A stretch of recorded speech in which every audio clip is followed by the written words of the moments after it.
There's a lot going on with Israel right now. Political fights, disagreements with world leaders, and even some international punishments. But on top of all that, something incredible is happening in Jerusalem. People are saying they've seen Jesus there, and there's a strange humming sound coming from the sky. Could this be a sign of the end times? And why Jerusalem out of all the places on earth? We'll answer those questions before the end of the video, so stick around. Before we dive in though, a quick favor. If you enjoy our videos, hit that subscribe button and turn on notifications so you never miss an upload. We love hearing your thoughts in the comments below too. Let us know what you think and what other topics you'd like to see covered. Thanks for your support. Now, for our Christian viewers, you just saw a reminder about the most important teaching of Jesus. The core of Christianity is all about loving God completely and showing kindness and compassion to others, whether they're close friends or strangers you meet every day. In the heart of Jerusalem, whispers of a forgotten age hung heavy in the air. It felt like the old city itself was holding its breath, waiting for something. Then, without warning, a sound unlike anything anyone had ever heard before echoed through the streets. It was a powerful, beautiful noise, unlike anything on earth. It was so deep and moving that it seemed to touch people's souls. It felt electric, like the air itself was buzzing with energy. It was as if the whole world had shifted for a moment to let this sound come through. This incredible music shattered the quiet of Jerusalem. It filled the ancient streets and holy sites with a feeling of something sacred and powerful. It felt like the sky itself had opened up to reveal a sight beyond human understanding. The calm sky before was now transformed into a breathtaking spectacle, as if the heavens and the earth had connected in a special moment to show something amazing. Imagine yourself standing on the old, worn stones of Jerusalem. The city is bathed in the warm light of the setting sun, painting everything in a beautiful golden glow. Suddenly, the air is filled with the sound of trumpets. But these aren't ordinary trumpets. They sound like they're announcing something massive, something that speaks directly to the hearts of everyone who believes, and even those who haven't found faith yet. Forget the peaceful clinking of church bells. Something much more powerful is shaking Jerusalem. A booming trumpet call echoes through the city, a sound unlike anything people have ever heard.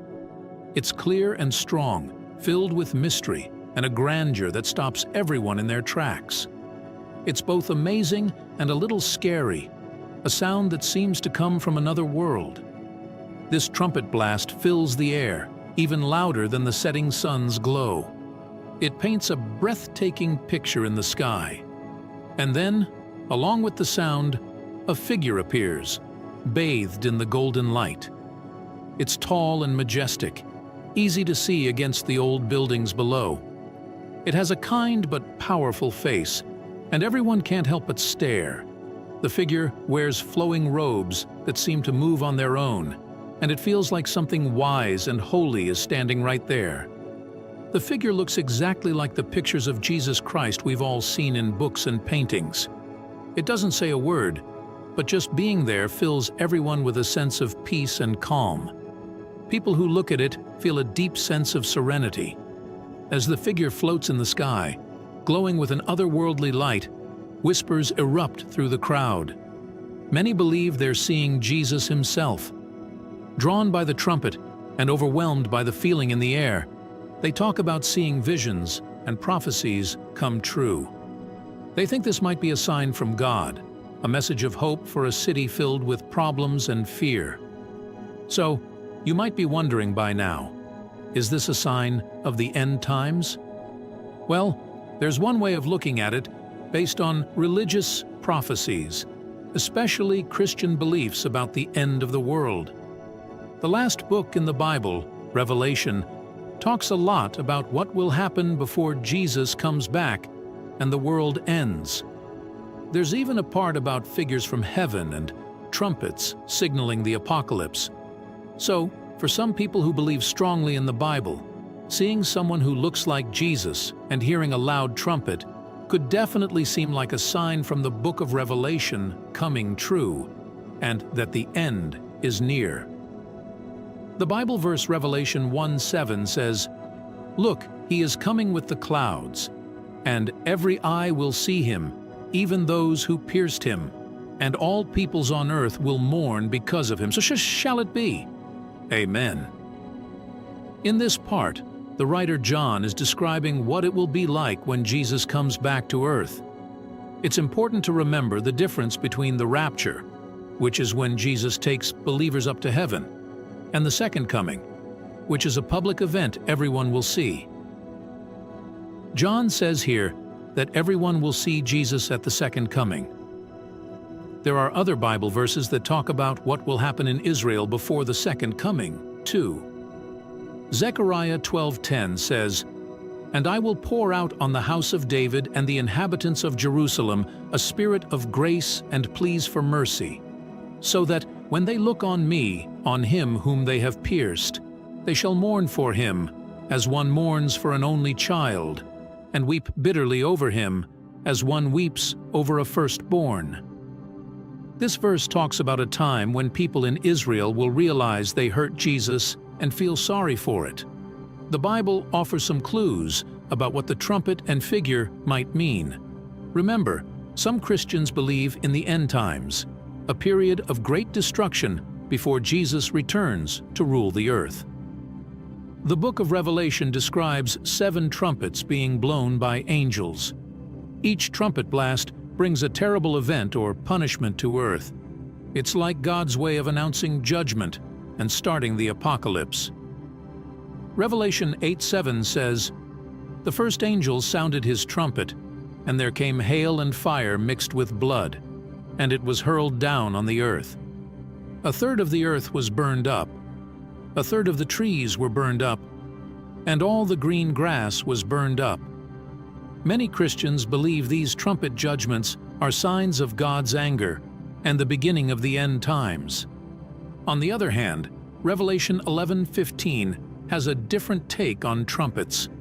It says, "The 7th angel sounded his trumpet, and there were loud voices in heaven, which said, 'The kingdom of the world has become the kingdom of our Lord and of his Messiah, and he will reign forever and ever.'" This verse suggests that trumpet blasts can also signal God's victory and the establishment of his kingdom here on earth. But that's not the only way to look at this. Some people might see this whole thing as a symbol of hope, especially during a time with so much fighting. The figure looking like Jesus could be a reminder to be kind, forgiving, and try to get along. It could be a message that we should all work together to create peace. Now, Jerusalem being the place where this all happened is pretty interesting too. Jerusalem is a super important place for 3 major religions: Judaism, Christianity, and Islam. Jerusalem is also incredibly old, with tons of history layered on the top of itself, like an archaeological dig. Different cultures and empires have conquered, destroyed, and rebuilt it over thousands of years. It's been a meeting point for all sorts of beliefs and ways of life, from way back in the time of the Canaanites to the Ottomans and British in more recent history. Each group that's been there has left its mark on the city. Some people believe the Bible predicts major events happening at the end of times in Jerusalem, like a giant fight between good and evil. They believe God will then set up a perfect world on earth, with Jerusalem as its center.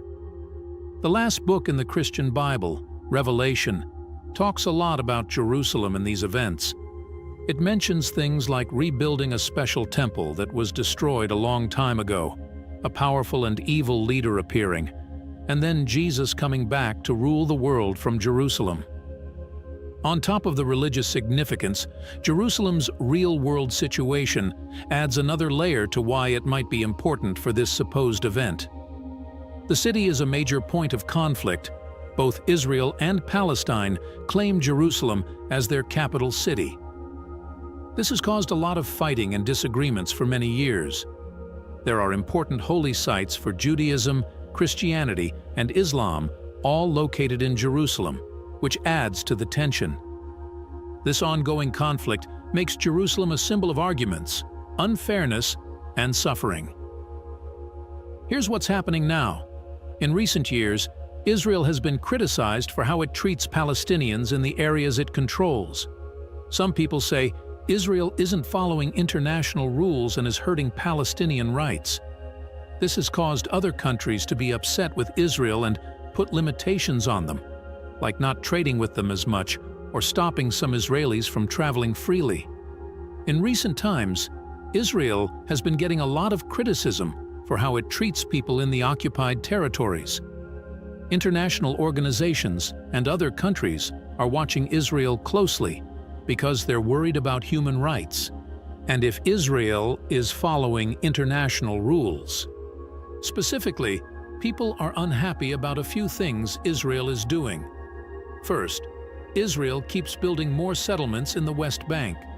These are like towns for Israelis only, on land Palestinians claim for their own country. Second, Israel restricts movement of goods and people into and out of Gaza, which makes life difficult for Palestinians there. Finally, Israel has used force against Palestinian protesters, which some people think is too harsh. With all the history, religion, and political tension surrounding Jerusalem, it makes perfect sense that Jesus appearing there with a powerful sound would be a huge deal. It's like a giant spotlight on Jerusalem, reminding everyone it's a special place where God and humanity meet, a place filled with big dreams and big worries. People of many faiths see Jerusalem as a place of prophecies, messages from God, and hope for a better future. This mix of religious symbols, worries about the end times, and the ongoing conflict in the region has everyone talking. Believers and people who doubt it all are both trying to figure out what it means. It's not just the news anymore. Videos, pictures, and stories from people who say they saw it themselves are all over social media. Not only has this event grabbed the attention of religious people, but it's also gotten people who aren't particularly religious thinking too. It brings up big questions about life, the universe, and everything. Like, is there a God? What's beyond our world? And is this a sign of something bigger coming? These questions are making people from all sorts of backgrounds want to talk about what happened. Of course, with so many religions and cultures out there, everyone has their own take on what it means. Christians, for example, might see it as a miracle from God, maybe even a sign that Jesus is coming back soon, depending on their beliefs. Others might be more cautious, wanting to wait and see before believing everything they hear. The same goes for people of other faiths.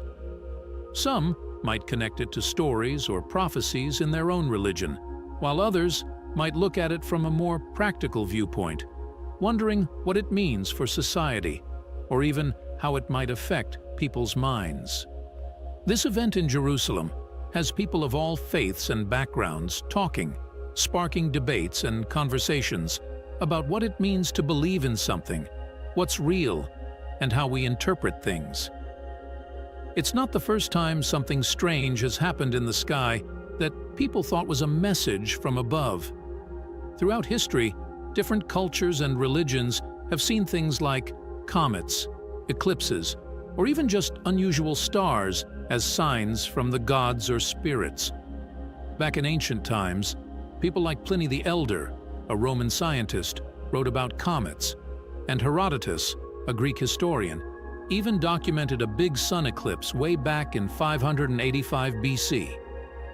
They thought these things were warnings or messages from the heavens. Remember the Star of Bethlehem from the Bible story? That's another famous example, something weird in the sky leading people to Jesus. Scientists might argue about what it really was, but for Christians, it's a powerful symbol of God's involvement in human history.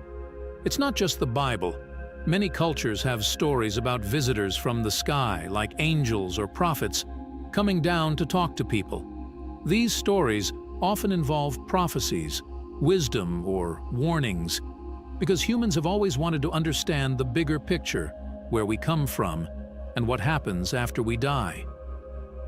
In a famous Greek story called the Iliad, the gods are said to have come down from their mountain home to get involved in human stuff. Similarly, in a key Hindu scripture called the Bhagavad Gita, a god named Krishna shows his true, powerful form to a warrior on a battlefield. Just recently, there were reports of a figure that looked like Jesus appearing in the sky over Jerusalem. This has caused a lot of thinking among religious folks around the world. For Christians, it brings up ideas about the end of times, forgiveness, and Jesus coming back again, just like it says in the Bible. Christians believe that Jesus became human, died and came back to life, and promised to return one day.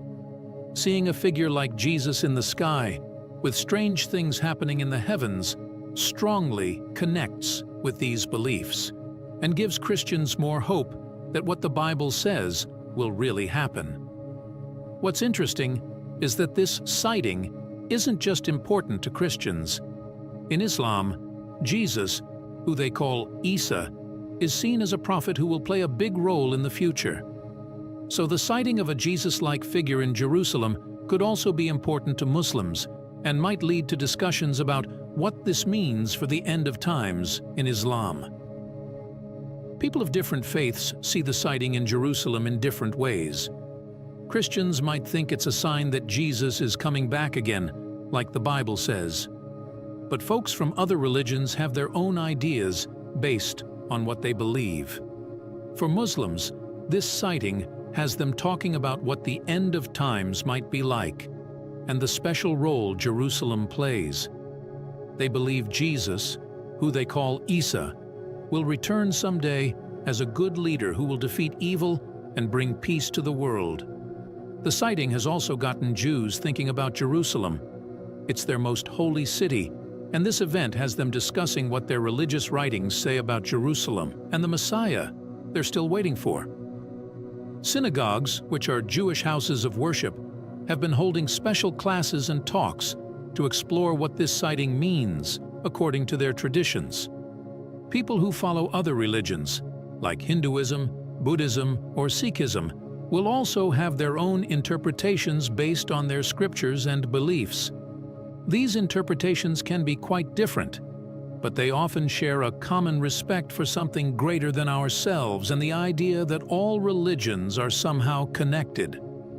That recent light show over Jerusalem, where some people saw a figure like Jesus and heard loud sounds, has scientists scratching their heads for an explanation. While some might see it as a miracle, scientists have down-to-earth ideas based on what they can see and test. One idea is that it could have been a trick of the eye, caused by the air itself.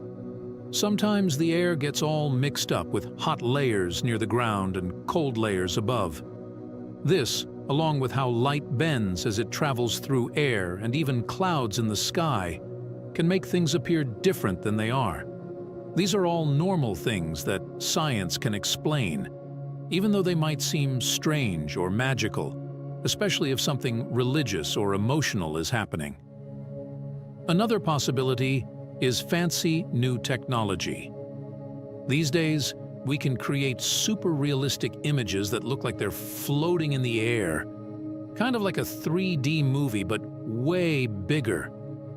There have even been big light shows like this before for concerts or art displays. Maybe something like that was going on in Jerusalem. Our own minds can play tricks on us. If we're expecting to see something, or if everyone around us is talking about it, we might see things that aren't really there. Our brains are good at filling in the blanks, using what we already know and what our culture tells us to make sense of the world. So what one person sees might be totally different from what another person sees, even if they were both looking at the same thing. Even though science is great at figuring out how the world works, it can only explain so much. Science relies on seeing things for itself, testing ideas, and getting the same results over and over. This is a powerful way to learn, but it doesn't always capture the whole picture, especially when it comes to human experiences or spiritual stuff. One way science explains things is by breaking them down into smaller parts, kind of like taking a machine apart to see how it works. This has been super helpful for science, but it can miss the bigger picture. For example, many religions and spiritual traditions believe that our minds, bodies, and spirits are all connected. Science might explain how our minds and bodies work, but it can't really explain the spirit part yet. Another thing that limits science is that it relies on evidence we can see and measure. This is great for things like gravity or how fast light travels. But what about things we can't measure, like seeing a vision or feeling a deep connection to something bigger than ourselves? Science has a hard time studying those kinds of experiences. On top of that, even scientists can have blind spots. They might have certain ideas about how the world works before they even start studying something, and that can affect what they find. It's like wearing colored glasses. Everything you see gets a little tinted by those glasses. This can lead to explanations that might be missing something or just plain wrong. Even though science has its limits, some folks are starting to see how science and spirituality might actually connect, especially in areas like studying the mind, the tiniest building blocks of the universe, and unusual experiences. Scientists and thinkers are exploring new ideas that combine scientific research with spiritual wisdom, hoping to bridge the gap between what we can observe and what we experience inside ourselves.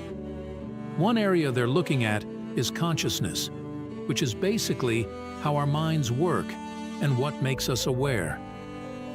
Researchers are trying to figure out what consciousness is, how our minds can be altered, and how our thoughts might influence our reality. They're looking at what science tells us and what spiritual traditions have to say about it too. Another area is quantum physics, which studies the very, very small stuff in the universe. This field has shown some surprising connections between the observer, the person doing the studying, and the thing being observed. It challenges the idea that everything happens for a reason and that things are predetermined. The principles behind quantum entanglement, non-locality, and superposition suggest that everything is fundamentally connected, which is similar to what some spiritual traditions believe about unity and oneness. Finally, there's psychical research, which looks into strange experiences like telepathy, reading minds, precognition, knowing something will happen before it does, and near-death experiences. These experiences are hard to explain with science as we know it today, but they might offer hints about how consciousness works and how it connects to the physical world. Even though the science community isn't totally convinced about these experiences yet, they're still interesting and worth exploring. While science offers a powerful lens to understand the world, it doesn't replace the depth and meaning many find in faith. The recent phenomenon in Jerusalem, whether a cosmic trick or something more, reminds us of the mysteries that surround us. For those seeking answers beyond the physical realm, the teachings of Jesus offer a path. His message of love, forgiveness, and hope has resonated with billions for centuries. If you're searching for purpose, connection, or deeper understanding of existence, consider exploring the teachings of Jesus. You might find the very peace and fulfillment you seek. In the heart of Jerusalem, for the first time in nearly 2,000 years, a high priest has been appointed. This isn't a ceremony, it's a signal, a sign that ancient prophecies are accelerating, and that the rise of the Antichrist may be closer than anyone dares to believe. If you're only watching the headlines, you're already missing the real story. Stay with us and discover the truth unfolding just beyond the world's gaze. Jerusalem's role has never been accidental. Across thousands of years, it has remained the spiritual heart of God's covenant with humanity. A city where heaven and earth seem to draw nearer. In modern times, political conflicts dominate the conversation around Jerusalem. Yet, while the world debates, something far more important has been steadily advancing: the groundwork for the restoration of ancient temple worship. This is not merely ideological or symbolic. Practical measures have been taken. Sacred vessels have been meticulously recreated. Priestly garments, woven according to specifications laid out in Scripture, have been completed. Institutions dedicated to priestly education have emerged, teaching young men the forgotten rites of sacrifice and service. Every item, every procedure, every moment of preparation has been aimed at one goal: readiness. The infrastructure is not theoretical. It is real, tangible, and waiting. What remains missing is not knowledge, nor will, but a physical place where it can all be put into motion. This movement is not headline news. It is happening quietly, without fanfare, as prophetic moments often do. And at the center of this quiet preparation, a pivotal figure has now been chosen. In the midst of this groundwork, a name has emerged: Baruch Kahane. The restored Sanhedrin, a body aiming to revive the religious leadership structures of ancient Israel, has formally appointed him as high priest. This is not a ceremonial title. It is a functional role prepared for activation should the opportunity arise. Baruch Kahane's preparation has been deliberate. He has undergone extensive training in Mosaic law, temple rituals, priestly purification, and sacrificial practices. Disciplines dormant for centuries, but now brought back to life with painstaking detail. His ancestral legitimacy has been confirmed through genetic markers shared among descendants of Aaron, preserving an unbroken line across the millennia. And beyond academic knowledge, he has taken part in sanctioned sacrificial rehearsals, applying ancient laws to modern practice with careful fidelity. This appointment does more than restore a title. It restores an office, a living priesthood that has been absent since the fall of the Second Temple in 70 AD. With Baruch Kahan, Israel now possesses not only the vessels, garments, and knowledge, but also the man ready to fulfill them. The machinery of ancient worship is no longer theoretical. It is assembled. It is active. And this reality brings profound prophetic implications into sharper focus. Prophecy has long declared that the final chapters of human history would involve a resumption of sacrifices, only to be interrupted in a moment of terrible desecration. The abomination of desolation, described in Daniel 9:27 and echoed in 2 Thessalonians 2:4. For generations, the question lingered: how could these prophecies come to pass without a functioning temple? Without trained priests? Without the sacred vessels and systems in place? Today, those barriers have been quietly dismantled. The existence of a prepared high priest means the resumption of sacrifices could begin almost immediately if political and physical circumstances allowed. The road once blocked by centuries of absence has been cleared. The practical possibility of temple worship is no longer remote. It stands close at hand, tangible, operational, waiting for the right moment in time. This changes the nature of the prophetic timeline dramatically. No longer do we speak in hypotheticals. No longer do we imagine distant possibilities. The conditions required for these pivotal end-time events are now present, and with them, a sobering realization: The fulfillment of these ancient warnings is not a future hope or fear. It is an unfolding reality. Each piece is moving into place. The only question that remains is, are we watching closely enough to see it? The office of high priest was not born of human ambition. It was established by God Himself at Mount Sinai, with Aaron anointed as the first to bear this sacred responsibility.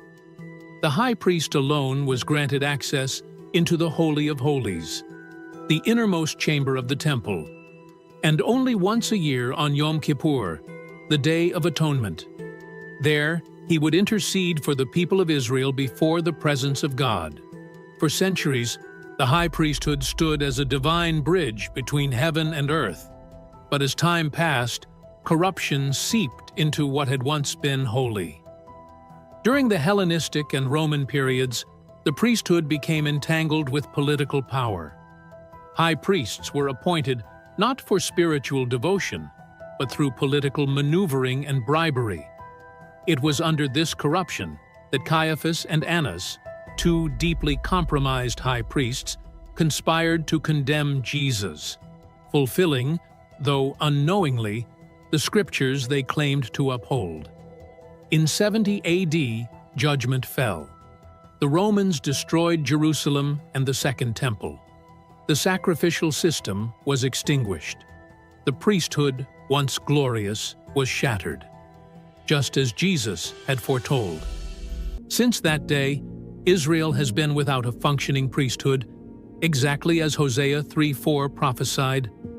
For the children of Israel shall dwell many days without king or prince, without sacrifice or sacred pillar, without ephod or teraphim. For nearly 2,000 years, the office of high priest remained silent. Until now.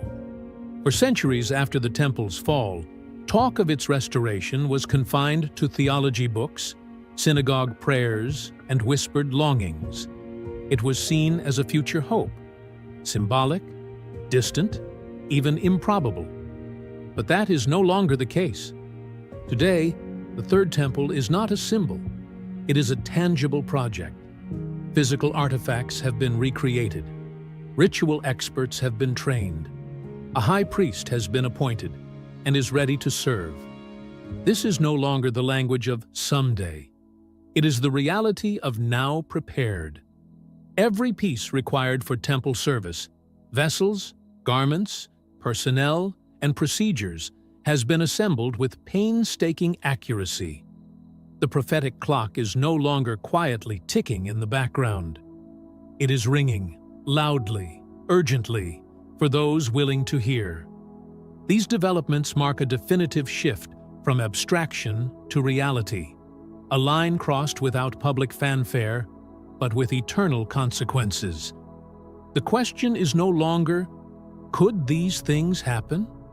The question is, how soon will they begin?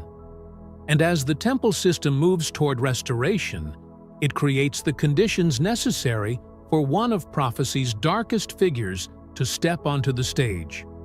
Scripture is unambiguous about the events surrounding the rise of the Antichrist.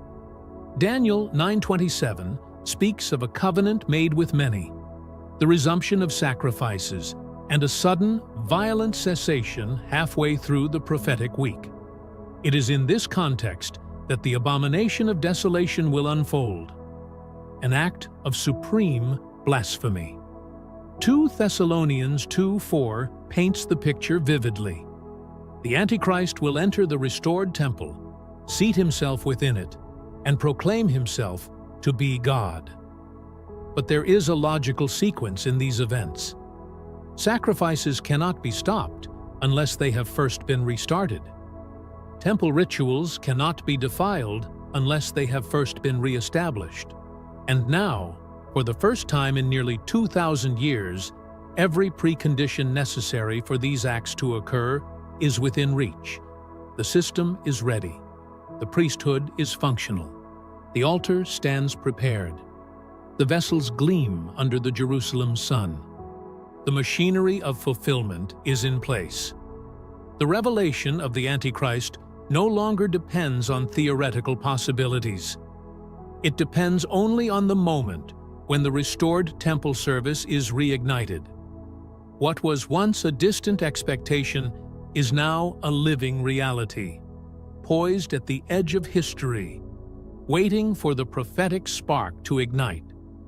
In a time when skepticism often demands empirical proof, even science has offered its validation to the prophetic preparation underway. Genetic research into the Cohen-modal haplotype, a distinctive set of genetic markers shared by the descendants of Aaron, has confirmed the priestly lineage with remarkable consistency. What was preserved for thousands of years through careful tradition has now been affirmed by modern science. But confirmation alone is not enough. Preparation has followed. Hundreds of men identified as Kohanim, priestly descendants, have been gathered and rigorously trained. Their education covers every aspect of temple service, the intricate procedures of sacrificial rituals, the stringent laws of purity, and the revival of Levitical music, performed using instruments meticulously reconstructed according to biblical descriptions. Even the music intended for temple ceremonies, melodies that once echoed in Solomon's temple, has been revived. Ancient instruments, from silver trumpets to harps, have been recreated, and the traditional sounds of worship are being rehearsed once more, awaiting the day they will rise again over Jerusalem. This is not nostalgia, it is active preparation. Science, history, and devotion have converged, ensuring that when the moment arrives, those appointed to serve will be ready without delay. Yet despite all this readiness, a final, formidable obstacle remains.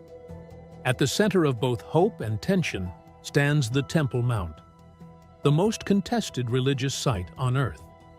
Today, control of the mount rests primarily with Islamic authorities, and any discussion of Jewish worship or construction on the site sparks intense political and religious conflict. It is the last significant hurdle before full temple service can be restored. The leadership of the Temple Institute has made it clear, once access to the Temple Mount is granted, complete temple service could begin within weeks. The vessels, garments, altar, and trained priests already stand ready. But as of now, the gates remain closed.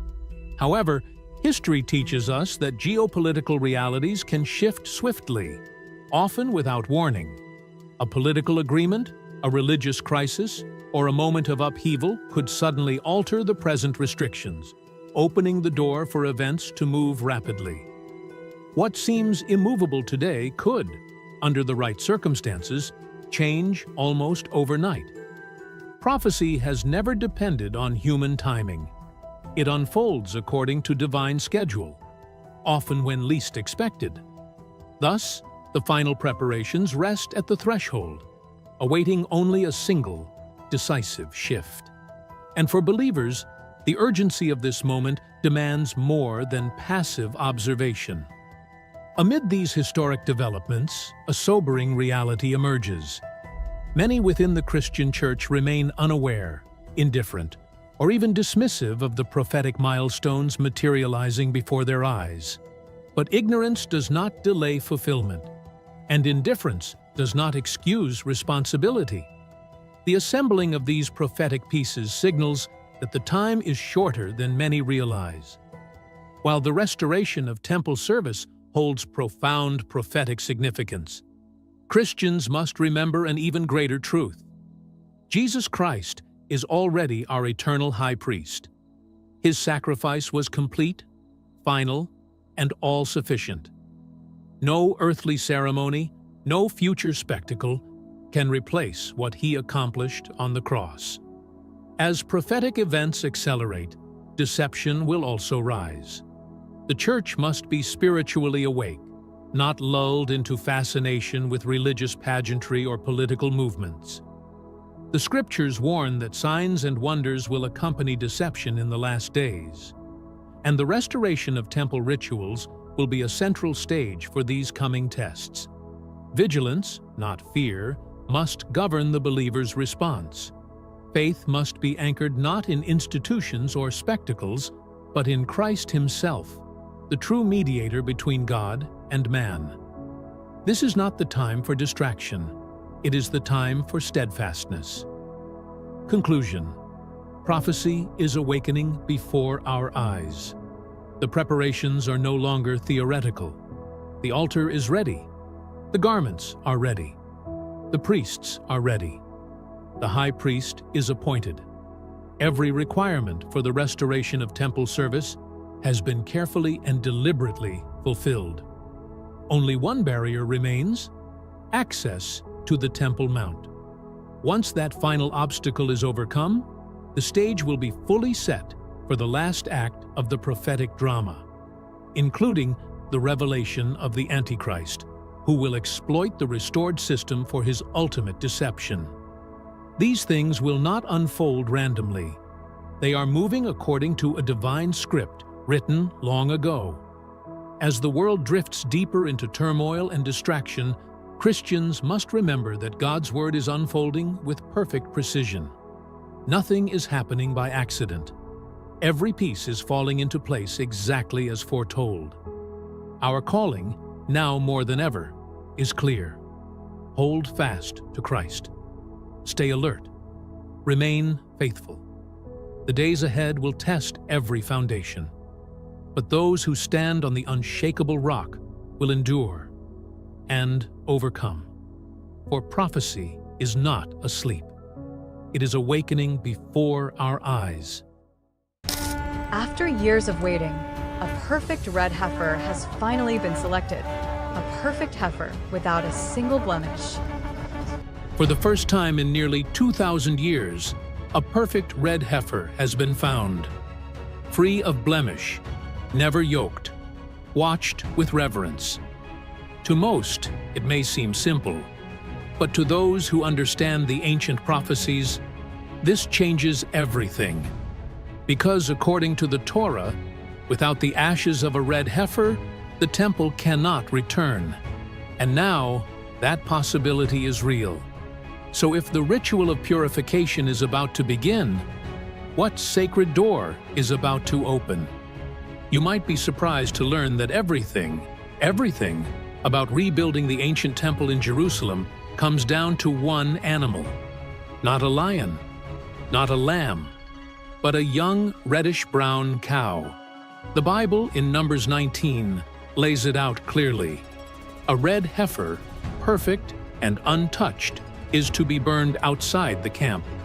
Its ashes, mixed with water, are then used to purify people who've been in contact with death. And that purification? It's not optional.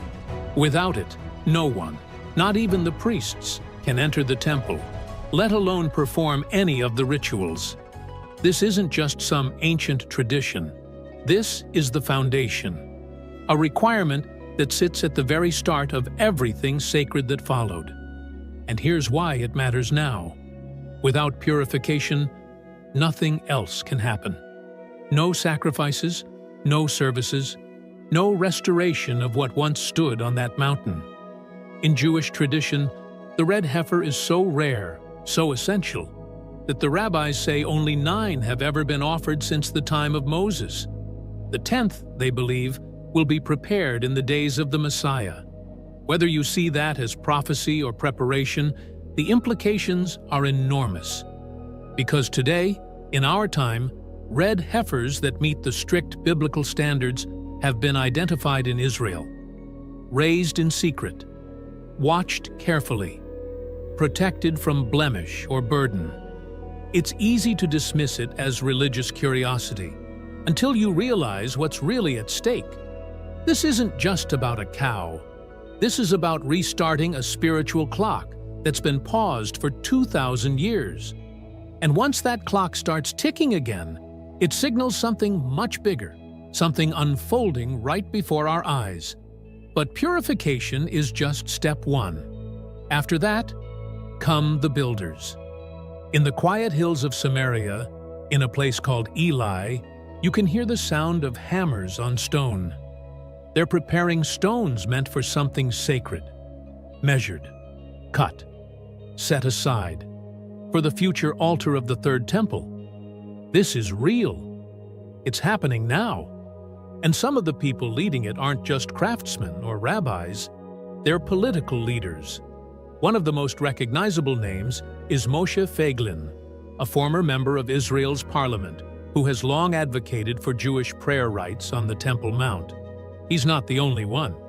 Others are joining him: religious nationalists, priests in training, community leaders, each bringing tools and influence to the same table. And what they're doing publicly, boldly.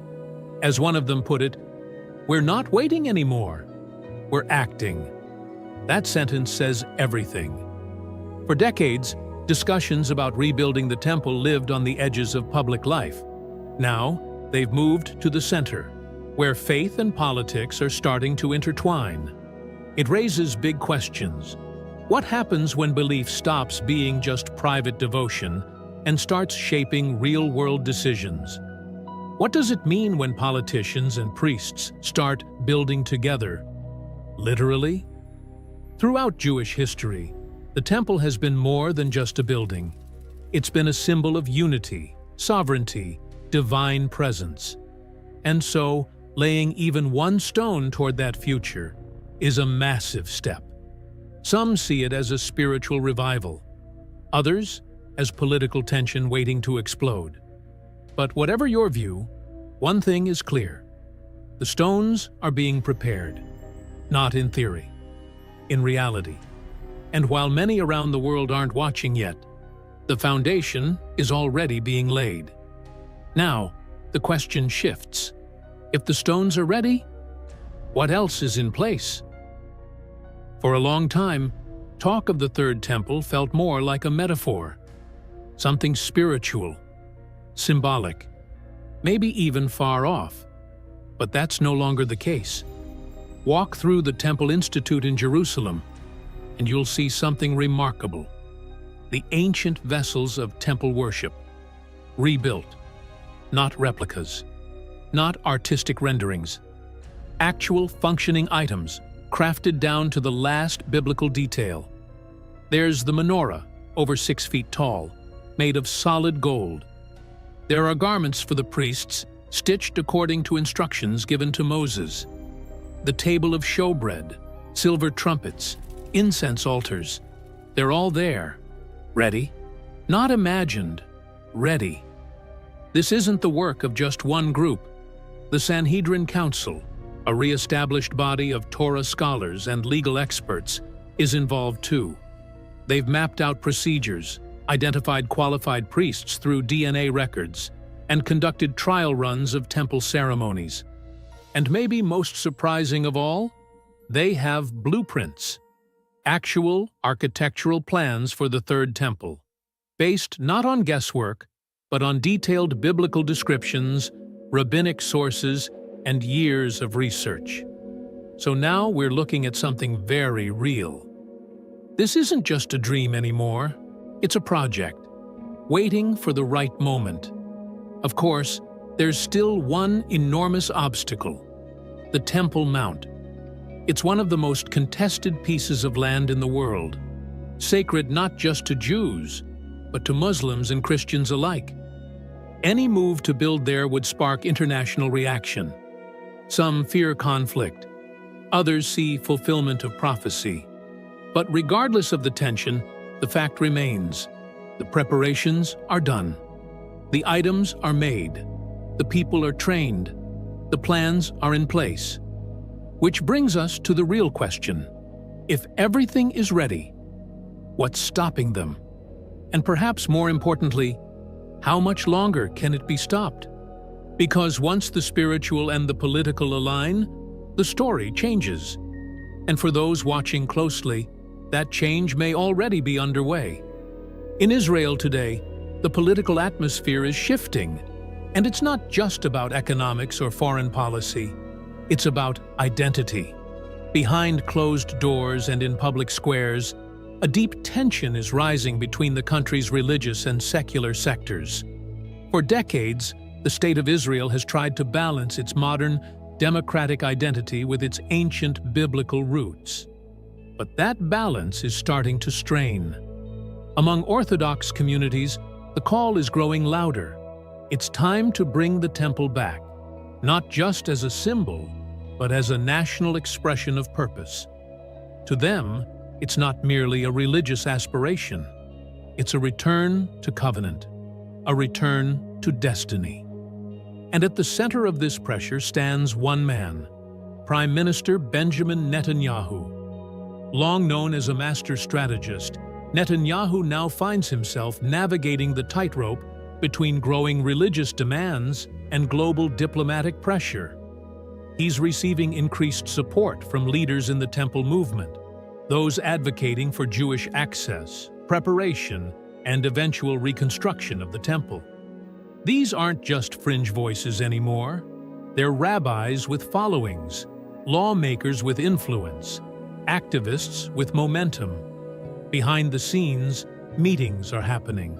Drafts are being circulated, polls are shifting, and in the halls of government, the unthinkable is no longer off the table. Netanyahu, like many before him, understands the historical weight of Jerusalem. But now, that weight may demand action, not just preservation. And so, we have to ask, could politics be the final domino to fall before the temple rises? Because, as history shows us, great spiritual changes often ride in on the back of political decisions. And sometimes, one yes can change the course of the world. But this story isn't confined to Israel. Across oceans and continents, eyes are fixed on Jerusalem. Not just out of curiosity, but out of conviction.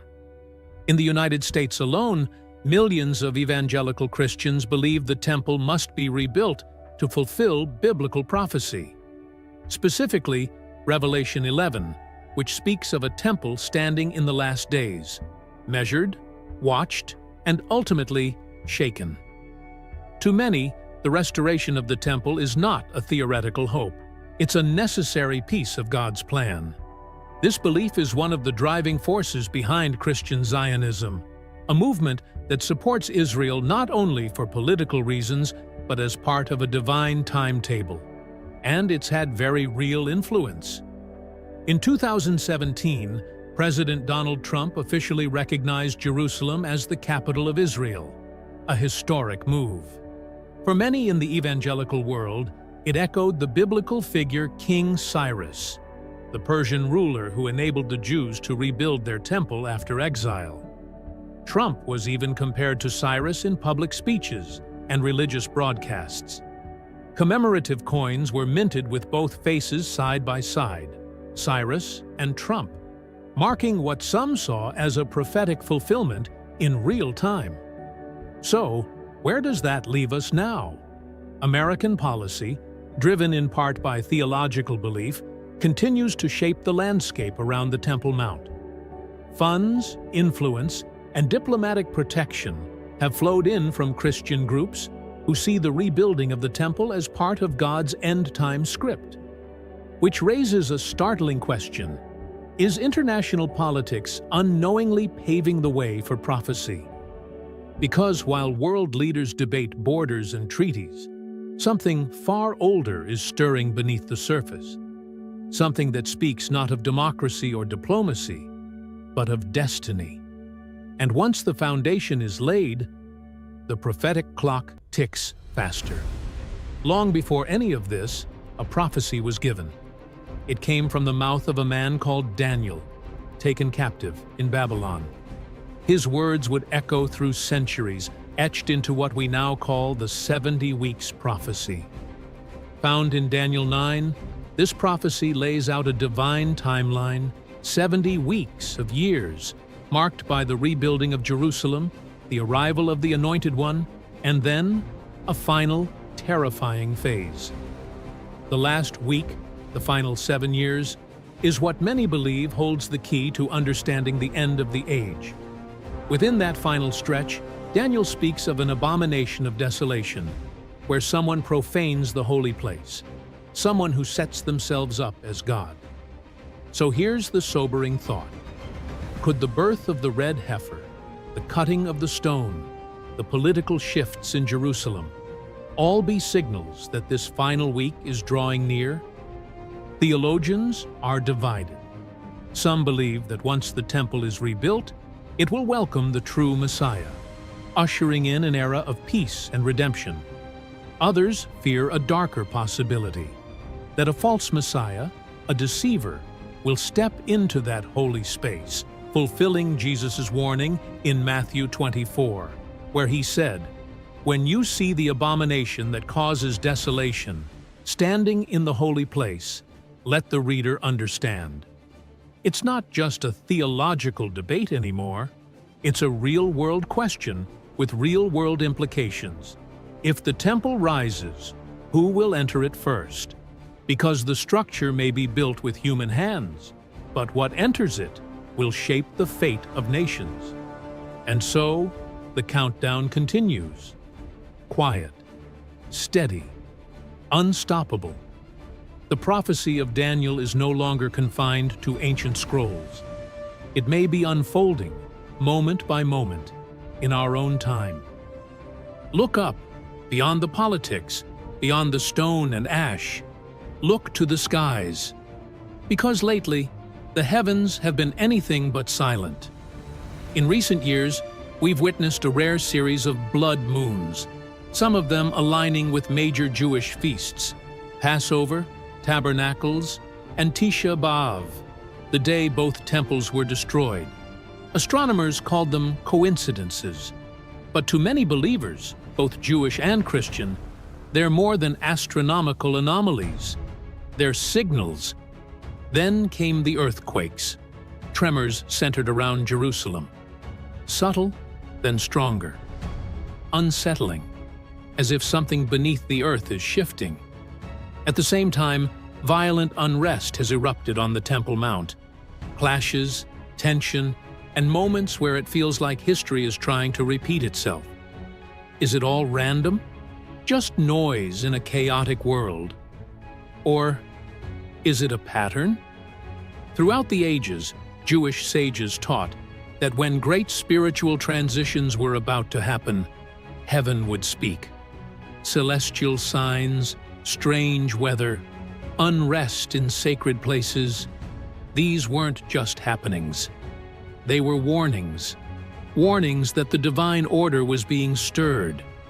Across the ocean, Christian pastors are echoing the same concern, drawing links to Joel 2, where the prophet said, "The sun shall be turned to darkness, and the moon to blood, before the great and terrible day of the Lord." So now we must ask, are these natural events or prophetic alarms? Because suddenly everything seems to be moving at once. The red heifer is alive, the stones are being carved, the leaders are posturing, and now even the skies are shifting. Could it be that the physical world is mirroring something spiritual? That beneath the surface, an ancient rhythm has started again? One that the earth, the heavens, and even time itself can feel. And now, we arrive at the question that echoes louder than all the rest. What happens if they actually build it? The Third Temple, once just an idea, now a near reality, stands on the edge of history. But with it comes two very different futures. One path says the temple's return will bring divine fulfillment. The Messiah will come. The world will be restored. The age of peace will begin.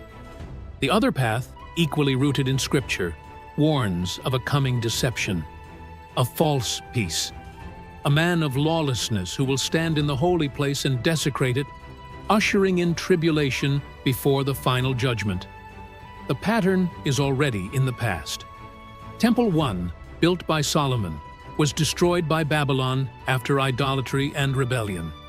Temple 2, restored after exile, was torn down by Rome following corruption and occupation.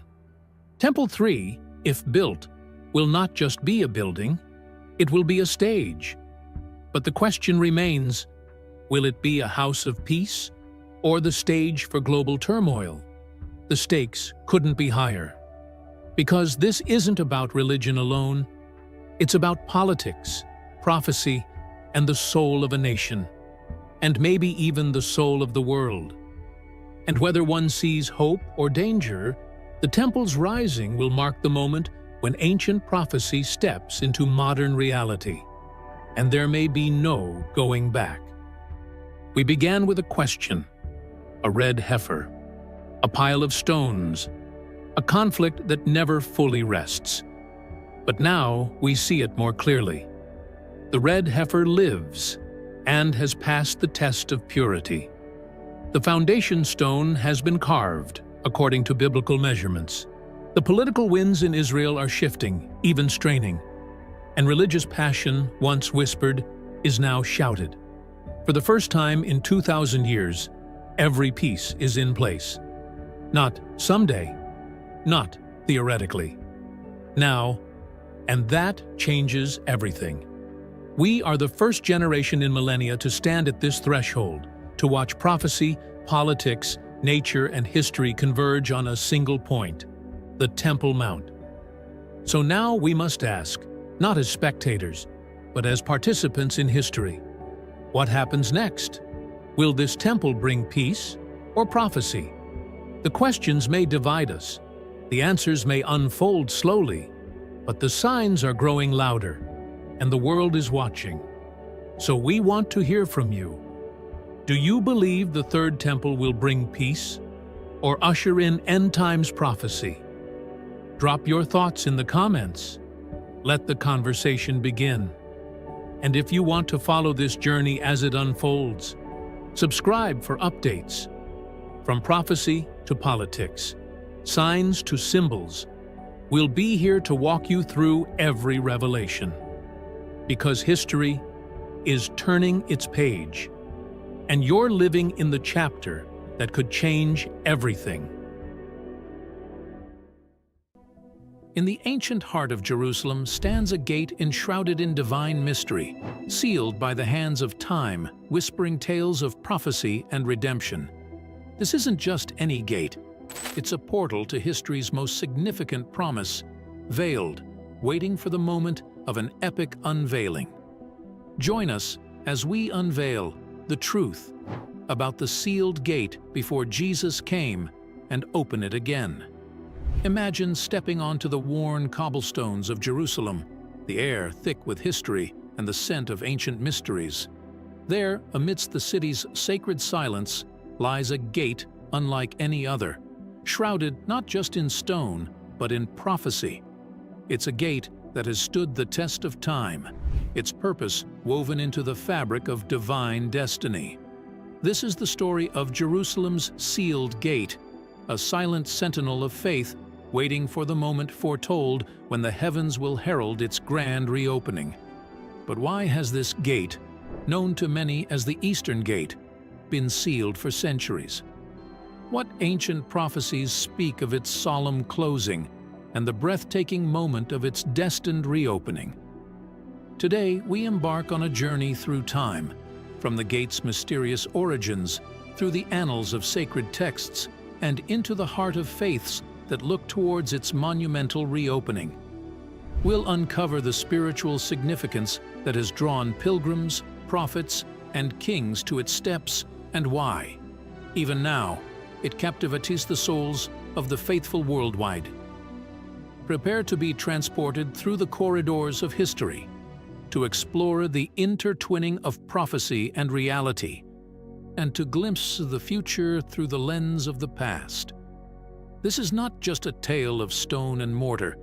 It's a saga of faith, hope, and eternal promise. Welcome to The Truth About the Sealed Gate Before Jesus Came and Opened It Again. The gate's origins and sealing. All right, folks, let's embark on a captivating journey back in time, to the very heart of Jerusalem, where the sealed gate stands as a silent witness to centuries of unfolding history. Picture this, an ancient gate, shrouded in mystery and steeped in divine prophecy. Its origins lost in the mists of time, yet resonating through the ages. Now, imagine the hands that built this gate, the countless feet that crossed its threshold, and the prayers that echoed against its stones. This isn't just a pile of old rocks we're talking about, it's a gateway to the past, a portal through which prophets, kings, and common folk alike passed in their quest for the divine. But here's where things take a turn toward the mysterious. At some point in history, this gate was sealed shut for reasons that baffle scholars and believers alike. Yes, you heard that right. Sealed, as if to lock away its secrets and the prophecies tied to its very existence. You might ask, why on earth would they seal such an important gate? Well, let me tell you, theories abound. Some say it was to protect the city from invaders, a strategic move in the chess game of ancient warfare. Others whisper of a more mystical reason, suggesting it was sealed to fulfill ancient prophecies, to wait for a momentous event that would change the course of history. And this is where things get really interesting. With its layers of history and prophecy, this gate sits there, sealed and silent, stirring the imaginations of all who gaze upon it. It's as if it's holding its breath, waiting for the moment when it will once again swing open to herald the return of the King of Glory. So, as we stand at the threshold of this sealed gate, we're not just looking at an ancient architectural marvel. We're standing at the crossroads of history and prophecy, where the past and the future converge. It's a tale of divine promises, of waiting and watching for the fulfillment of words spoken by prophets long ago. And let me tell you, the story of the sealed gate is one you won't want to miss. It's a tale that invites us to look beyond the here and now, to ponder the mysteries of faith, and to await the unfolding of divine destiny. So, stay with us as we delve deeper into the secrets of Jerusalem's sealed gate, and uncover the stories that lie waiting behind its ancient stones. Biblical prophecies and the sealed gate. So, we've just stepped through the shadows of history, brushed against the cold, sealed stones of the gate. And now, my friends, we're diving headfirst into the swirling waters of prophecy. Fasten your seatbelts. This ride through the annals of biblical foresight is nothing short of a roller coaster through time. Let's zoom in on a prophet named Ezekiel. Picture him, centuries ago, in a trance-like state, receiving visions that would make your hair stand on end. He talks about this very gate, believe it or not, and he's not mincing his words. He says, clear as day, this gate is to remain shut. It must not be opened, no one may enter through it. It is to remain shut because the Lord, the God of Israel, has entered through it. Ezekiel 44:2. You hear that? It's like the divine himself passed through and said, this door stays closed until I say otherwise. Talk about authority from the heavens. But hold on, there's more. The Psalms chime in with their 2 cents, painting a picture of a future where this very gate swings wide open for the King of Glory. Lift up your heads, you gates. Be lifted up, you ancient doors, that the King of Glory may come in. Psalm 24:7-10. Can you feel the anticipation? It's like the whole world's holding its breath, waiting for that grand entrance. Now, fast forward to the New Testament, where Jesus himself struts into Jerusalem, and many believe he's walking right through this gate we're all obsessed about. The crowd's going wild, laying down palm branches, shouting, Hosanna! It's not just a grand entry, it's fulfilling what's been whispered through the scrolls for ages. And here's the kicker. After all this, they seal the gate up tight. It's like sealing a promise, a divine "be right back" note left hanging on the walls of Jerusalem. So, what are we to make of all this? It's like the past, present, and future are all tangled up in this one spot, each prophecy a thread in a tapestry still woven. It's not just history, it's his story, a narrative far from over, with a climax yet to unfold. As we stand in the here and now gazing at this sealed gate, we're not just spectators, we're part of the story, living in the tension between prophecy spoken and prophecy fulfilled. It's a reminder to stay awake, stay alert, because the next chapter is just around the corner, and you won't want to miss it. So stick with us as we continue to unravel the mysteries of the sealed gate, where every stone and prophecy tells a story of divine intrigue and eternal hope. The gate in Jewish tradition. Let's wade a bit deeper into this tale, shall we? Now we're venturing into the heart of Jewish tradition, where the sealed gate holds a place so special you can almost feel the weight of centuries of prayers and longings resting upon its ancient stones. In Jewish lore, this gate holds profound eschatological significance. It's believed to be the very gate through which the Messiah will enter Jerusalem. This isn't just an abstract idea, it's a tangible hope that resonates deeply within the Jewish community. For instance, during the solemn days of Yom Kippur, the holiest day in Judaism, prayers and reflections often touch upon themes of redemption and messianic hope, with the Eastern Gate serving as a poignant symbol of future salvation. Now, let's talk about a real, touching example that brings this tradition to life. A few years back, a significant archaeological discovery near the gate made headlines.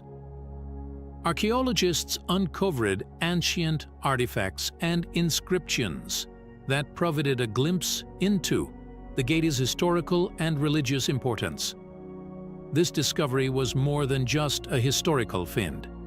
It was a moment that brought the Jewish community together, sparkling discussions and renewing interest in the gate's messianic significance.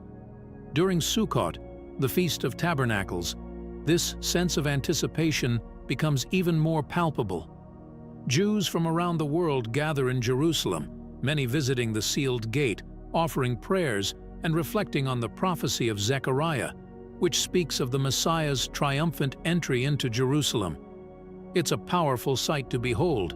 Families, young and old, united in a moment of collective hope and prayer, their eyes on the sealed gate, hearts alight with the promise of redemption. This tradition isn't just about ancient texts or ritualistic observances. It's alive in the hearts of the faithful.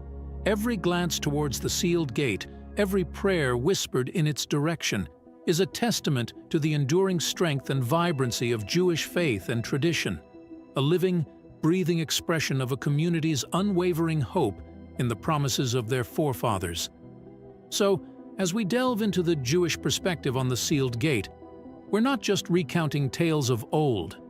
We're sharing the living, breathing narrative of a people, steadfast in their belief, ever hopeful for the dawn of a new era, promised in the sacred scrolls of their tradition. The gate's role in Christian belief. All right, folks, let's wade into the waters of Christian tradition and see how the sealed gate, this ancient sentinel of Jerusalem, holds a place of reverence that's as deep as it is profound. In the Christian narrative, this isn't just any gate. It's a canvas where prophecy and history paint a story of redemption and hope. Let's rewind to a moment that changed everything. Palm Sunday. Picture this: Jesus Christ, the heart of the Christian faith, riding into Jerusalem, not as a conquering king on a mighty steed, but humbly on a donkey. This moment, captured vividly in the Gospels, like in Matthew 21, isn't just a humble entry. It's the fulfillment of an ancient prophecy from Zechariah 9:9, painting a picture of a king who comes in peace, not in war. Now, why does this matter? Well, for Christians, this event at the gate is a cornerstone of faith, a testament to Jesus fulfilling Old Testament prophecies, and a foretaste of a future promise, that he will come again, not as a suffering servant this time, but in glory. And here's where our sealed gate steals the spotlight again. The belief woven into the Christian tapestry is that this very gate, now sealed and silent, awaits that triumphant return, echoing the promise of Revelation, where every eye will see him, even those who pierced him. But this isn't just about ancient texts or future hopes. It's a living, breathing part of Christian life today. Take, for example, the countless pilgrims who, year after year, walk the Palm Sunday route in Jerusalem. Each step, each prayer whispered along the way is a reenactment of that prophetic moment, a way of connecting with the heart of their faith. And let me tell you about a group of believers I met on one such pilgrimage. Their journey wasn't just a tourist outing, but a profound expression of faith. As they stood before the sealed gate, their eyes weren't just seeing a historical relic, they were gazing upon a promise, a future hope that their Savior, who once passed through in humility, would one day return in majesty. So, as we delve into the Christian perspective on the sealed gate, we're tapping into a deep well of faith, tradition, and anticipation. It's a reminder that the stories we hold dear, the promises we cling to, aren't just echoes of the past. They're beacons for our future. And if you're captivated by this journey through time, prophecy, and faith, why not stick around? Hit that like button, subscribe, and join us as we continue to explore the mysteries and wonders of our rich spiritual heritage. There's so much more to uncover. We'd love to have you along for the ride. Islamic perspectives on the gate. Now, let's step into the realm of Islamic tradition, where the sealed gate, also known as the Gate of Mercy in this context, holds layers of profound significance. Within the tapestry of Islamic belief, this gate isn't just a stone and mortar structure. It's a pivotal piece in the eschatological puzzle, intertwined with the very fabric of the faith. In Islamic teachings, particularly in the hadiths, which are sayings and actions of the Prophet Muhammad, there's a fascinating narrative about the end times. The hadiths speak of significant events unfolding in Jerusalem, with the Al-Aqsa Mosque playing a central role in the drama of the last days. And guess what's right there, part of this sacred landscape? Our very own sealed gate. One of the most intriguing aspects of Islamic eschatology is the belief in Jesus, known as Isa in Arabic, returning to earth. Yes, you heard that right. In Islamic tradition, Jesus is a revered prophet who will come back in the end times to restore justice and defeat the false Messiah, known as the Dajjal. And where does this monumental event take place? Right in the heart of Jerusalem, with the Eastern Gate standing as a silent witness to these unfolding prophecies. But let's bring this closer to home, to the here and now. Every year, during the holy month of Ramadan, the alleys and courtyards of Jerusalem come alive with the faithful.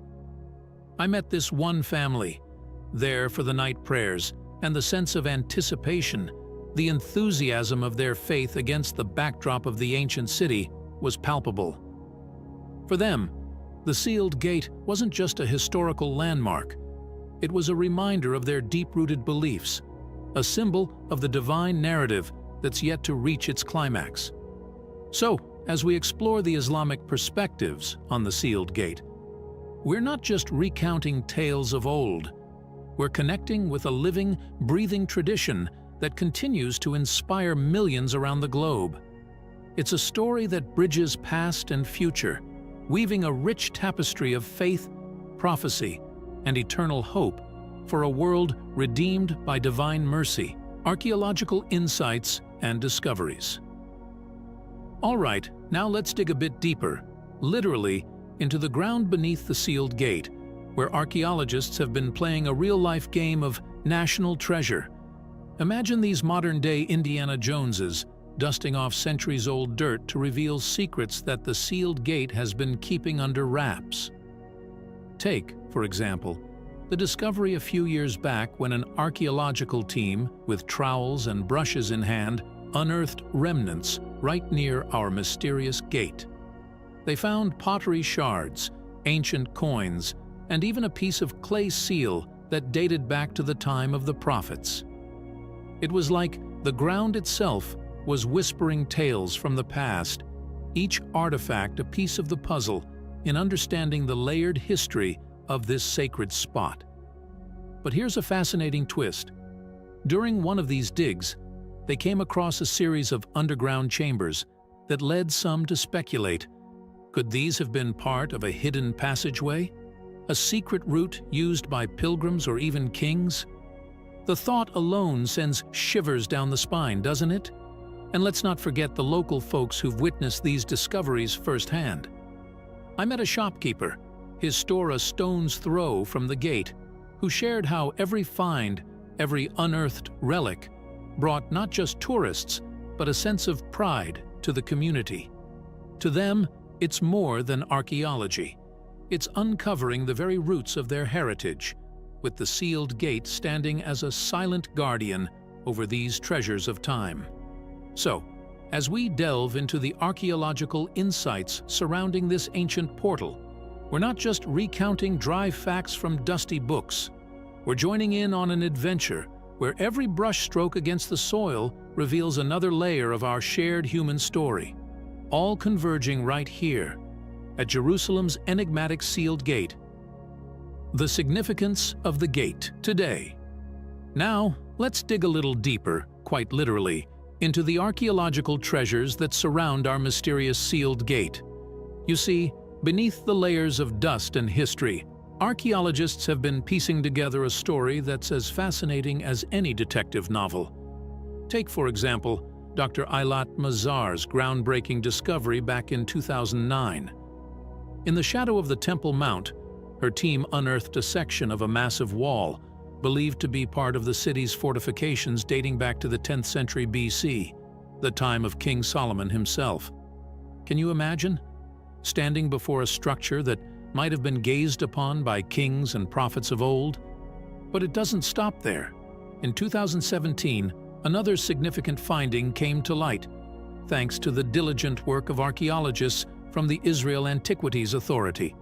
They uncovered a collection of rare coins near the southern wall of the Temple Mount, some of which dated back to the time of the Great Jewish Revolt against the Romans in 66-70 AD. These coins, bearing inscriptions of hope and liberation, offer a poignant glimpse into the turbulent history that this gate has silently witnessed. And perhaps most intriguing of all is the recent excavation led by Dr. Yuval Baruch, which unveiled a series of ancient mikvehs, or ritual baths, dating back to the Second Temple period. These baths, discovered just a stone's throw from our sealed gate, provide a tangible connection to the daily religious practices of those who walked these streets thousands of years ago. So, as we explore the archaeological insights surrounding the sealed gate, we're not just unearthing stones and relics, we're uncovering the very heartbeat of a city that has stood at the crossroads of history and faith. Each discovery is a thread in the rich tapestry of Jerusalem's past, offering us a glimpse into the lives of those who have walked its streets, prayed at its gates, and dreamed of its future. Personal stories and pilgrimages. Let's step into the shoes of the countless pilgrims whose footsteps echo around the sealed gate, each with a tale etched in the corridors of their hearts.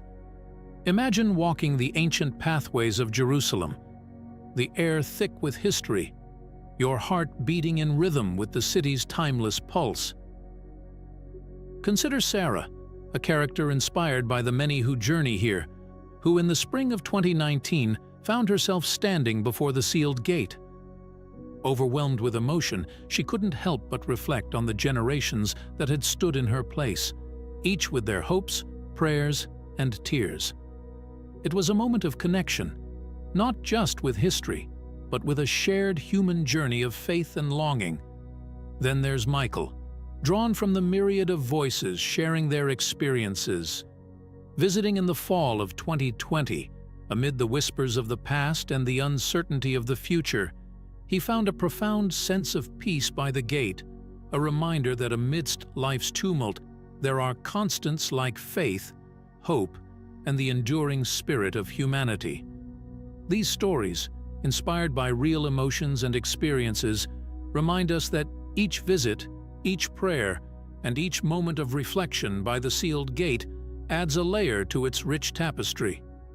We invite you, our viewers, to share your own stories.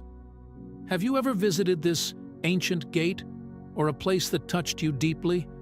What emotions did it stir in you? Share your experiences in the comments below and join the community of storytellers keeping the legacy of the Sealed Gate alive. And here we are, at the end of our journey together, having traversed through layers of history, prophecy, and personal reflection, all centered around the enigmatic Sealed Gate of Jerusalem. It's been quite the expedition, hasn't it? From the echoes of ancient prophecies to the heartfelt stories of modern pilgrims, we've walked together through the corridors of time, uncovering the mysteries and wonders that this sacred portal holds. Now, it's over to you, our fellow explorers and storytellers. If this journey through the past, present, and the anticipated future of the Sealed Gate has stirred something within you, we invite you to take action.